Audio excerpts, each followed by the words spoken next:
Hi there, my name is Floor Galaxy, but you can call me Floor. Today, I'm going to be showing you my updated phone collection because I have a lot more phones than last time, and I'm really excited to show you all of them. So let's get started. We're starting off with the smallest phone, and then we're ending off with the biggest phone, and then the two tablets. So first up, we have a Samsung SGH F250.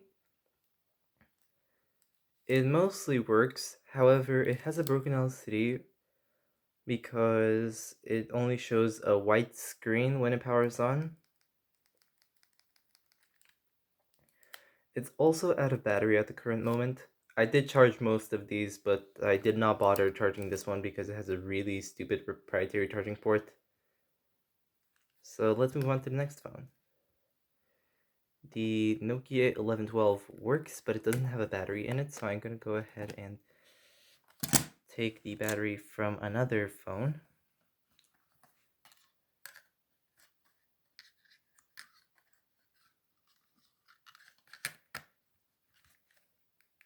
To show you that it does work.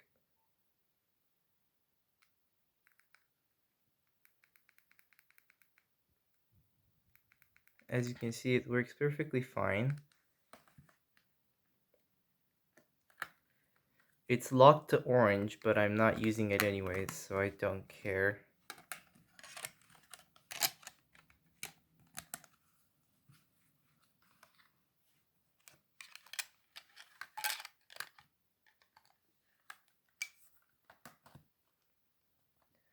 Next up, we have a Nokia 1662.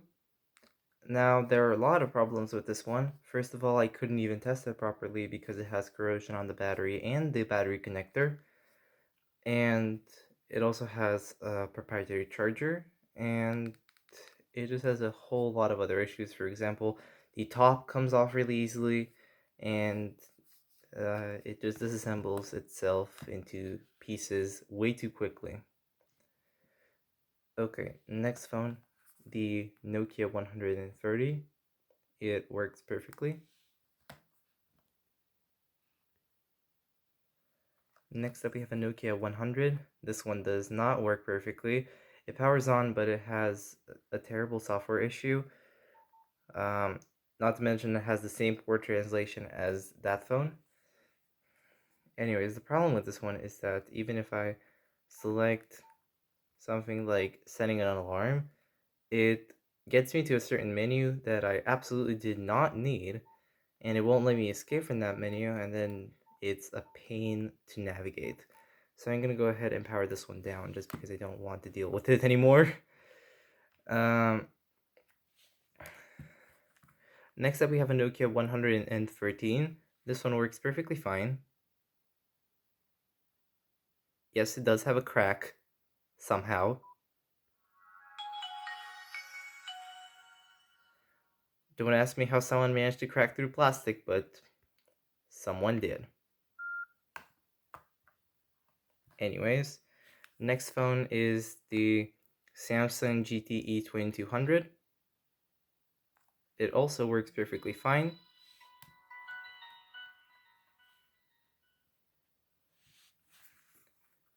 Next up, we have the Nokia 150, which also works perfectly.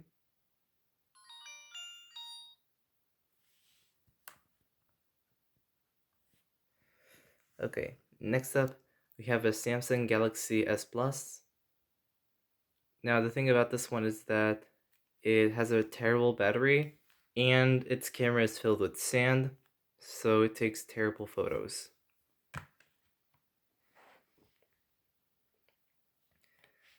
Next up, we have two ZTE Blade A410s locked to orange.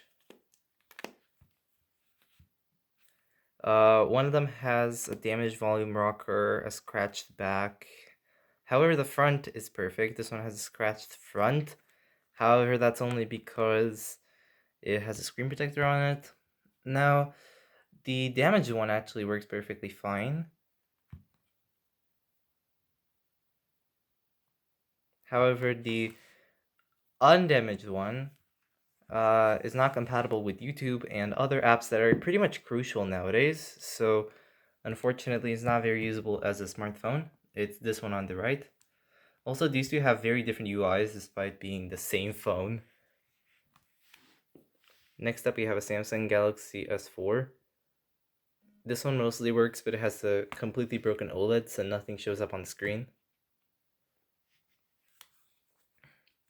Next up, we have an Olview P6 Lite that has a terrible battery. However, it does work.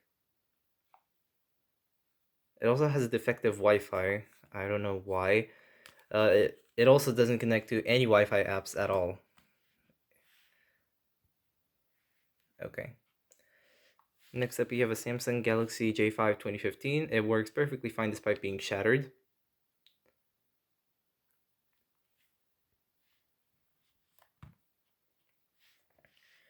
We have a Galaxy J3 2017 that also works perfectly fine despite being shattered.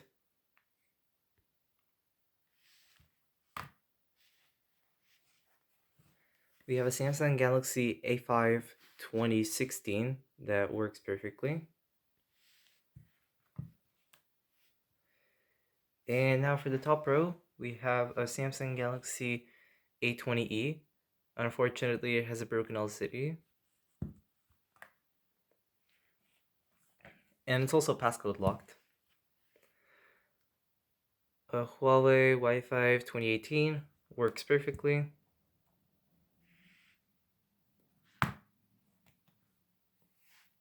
However, it's really laggy. Samsung Galaxy S7 Edge works perfectly, but it has a really bad battery and it has some severe AMOLED burn-in.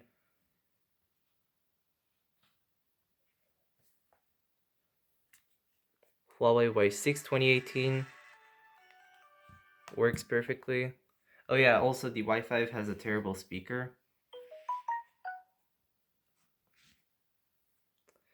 Samsung Galaxy 50 still doesn't work.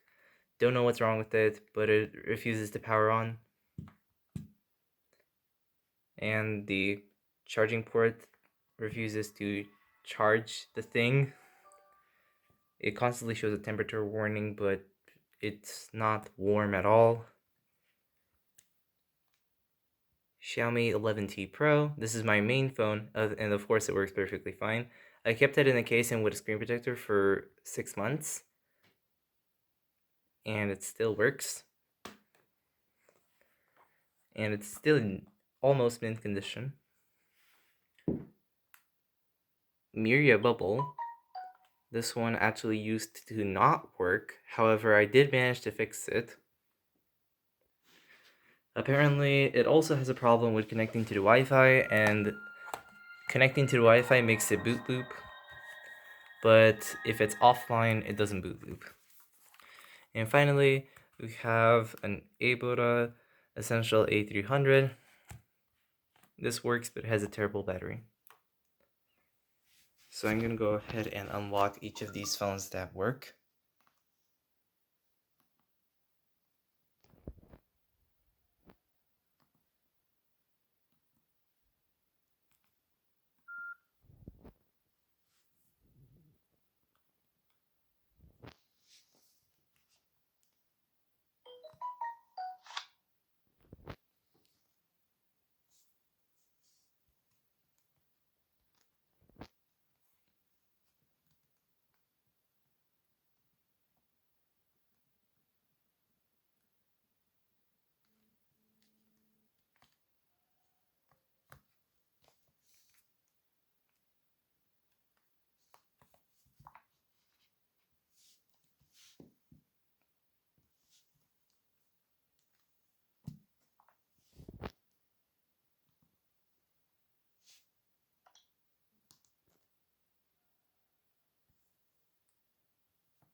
So that was it for today. This is my updated smartphone collection.